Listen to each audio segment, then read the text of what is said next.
right, whenever you're ready. Okay. So once again, I have a lot of information today, just like the claim of facts, but I'm only going to cover the advocate's second supporting claim, because a lot of the evidence in that claim actually undermined the claims and the conclusion entirely, and that was more important than all of the fallacious errors, because there were fallacious errors in the first and third claims that were made in the first and third claims. And so I'm also going to be going really fast, so bear with me. All right, here we go. The proposition I will be refuting today is among all the causes of childhood obesity, parents' failure to create an appropriate nutritional plan is the most significant. Now, from face value, I didn't directly disagree with this claim, but I did some research to find some other causes of childhood obesity, and I found a book called Obesity in Childhood and Adolescence, Volume 1, by Dr. George Bray, who is an internationally recognized researcher in obesity and diabetes, and I discovered that this claim is partly true as I first thought, however, only at face value.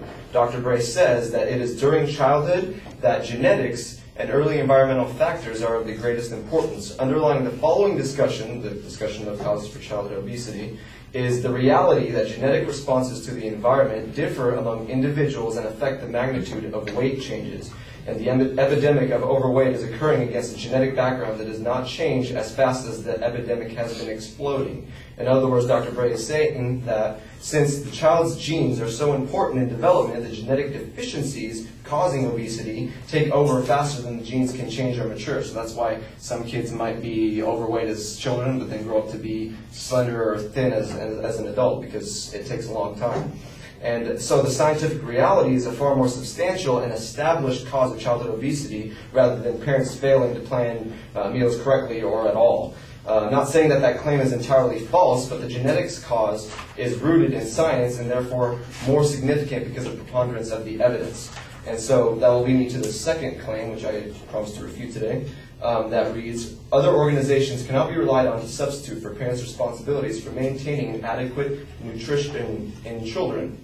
And the advocate did not cite some of the evidence that they used, and when they did cite the evidence that they used, it undermined the actual claims. For example, when they quote Amy Klobuchar, U.S. Senator from Minnesota, that explains the Healthy, Hungry, Free Kids Act of 2010 overhauls the major domestic food assistance programs that serve the nutritional needs of 29 million American children each day. And that's not in dispute. I actually found another quote from Nancy Rice, who is president of the School Nutrition Association, and she says the Healthy, Hungry, Free Kids Act recognizes the importance of school meals to the health and academic success of American children, and gives school nutrition programs critical resources to bring more fresh produce, whole grains, and low-fat dairy products into cafeterias. So that's not in dispute.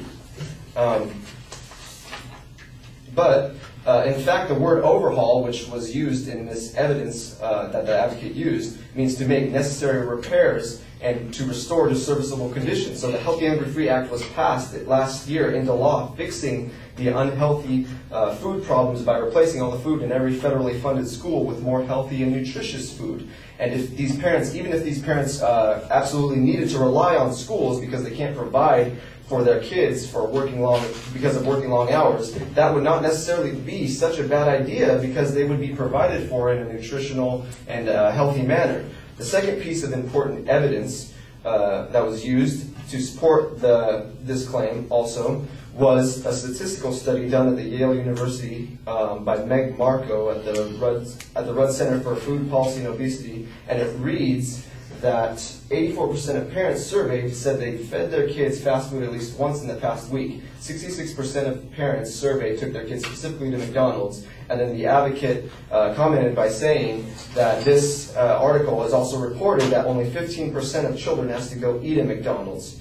However, Meg Marco didn't even do this survey, and she's not from Yale University. This was actually taken from a blogger and from the website where she was doing the blog. The website is called The Consumerist, and it was misinterpreted by the advocate. The article was not talking about parents failing to create nutritional plans. The article was talking about how fast food restaurants target children and how it works because they are incessantly asking to go there. And so the fast food marketing plans that they use, such as McDonald's, because they were trying to expose McDonald's in the actual study, are to blame for childhood obesity. And that was the reason, not that the parents aren't taking responsibility for their kids. And the part where it says, where the advocate commented and said this article also reported that only 15% of the children asked to go eat at McDonald's, that was completely misunderstood. What the actual study said was that 15% of preschoolers asked to go to McDonald's every day. So the sample of the study done was 15% asked to go every day, and the other percentage of the 100% of the sample still asked to go, just less frequently. So the advocate made it seem like those only 15% of 100 were asking to go at all, and they were being forced against their will, which they actually weren't. That's not what the study said.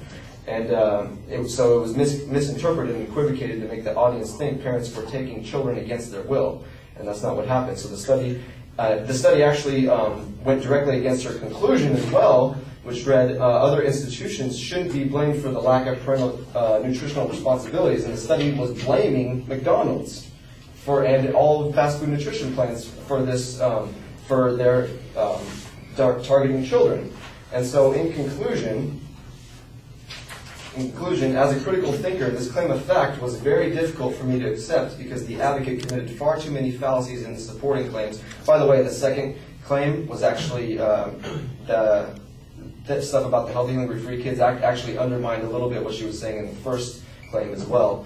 And there's far too many fallacies. Most of the important evidence actually undermine the supporting claims entirely. And lastly, the genetic deficiencies that exist are much more significant causes of childhood obesity and therefore more substantial to this prima facie case. Thank you.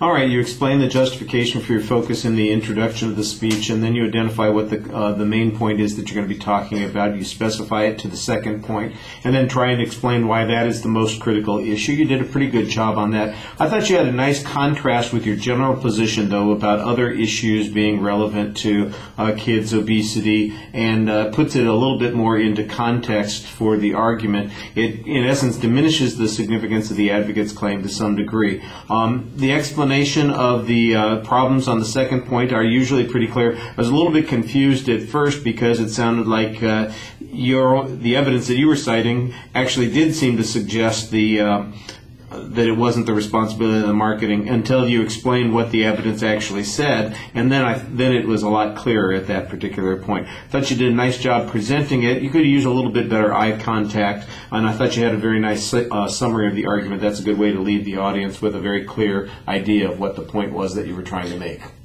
All right. Thank you.